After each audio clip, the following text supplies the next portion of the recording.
चलिए अब हम बात करते हैं ओवरी कैंसर के स्टेज वाइज ट्रीटमेंट के बारे में।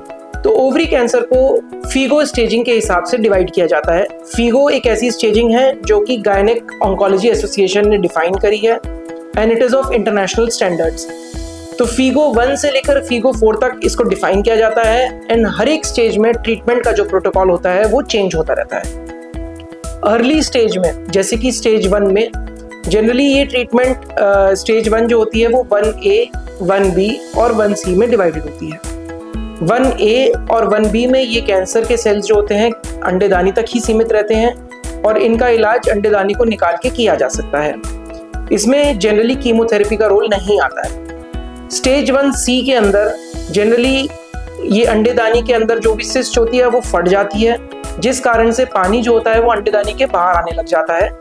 इसलिए सर्जरी के दौरान जब हम अंडेदानी को निकालते हैं तो हम फ्लूइड का टेस्ट भी करते हैं। अगर हमें लगता है कि उस पानी में कैंसर के सेल्स हैं और वो पेट में आ गया है तो फिर हम कीमोथेरेपी भी देते हैं सर्जरी के बाद। अगर हम बात करें इसमें फर्टिलिटी स्पेयरिंग सर्जरी की, तो डेफिनेटली जो यंग लड़कियां हैं जैसे कि 35 ईयर से कम जिनकी शादी नहीं हुई है या फिर शादी होने के बाद बच्चा नहीं हुआ है, तो उसमें कोशिश यही करी जाती है कि जिस अंडेदानी में कैंसर आया है केवल उसी को निकाला जाए और दूसरे अंडेदानी को बचाने की कोशिश की जाए।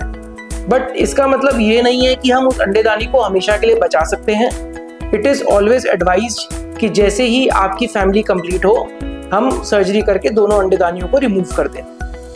बट अगर यही कैंसर अर्ली स्टेज में किसी एल्डरली फीमेल को होता है, यानी कि महिला जो कि 60 साल या 60 साल से ऊपर की हैं या फिर महीना उनको बंद हो चुका है, उस स्थिति में हम सजेस्ट करते हैं कि दोनों अंडेदानी और यूट्रस यानी कि बच्चेदानी को भी कम्प्लीटली रिमूव किया जाए।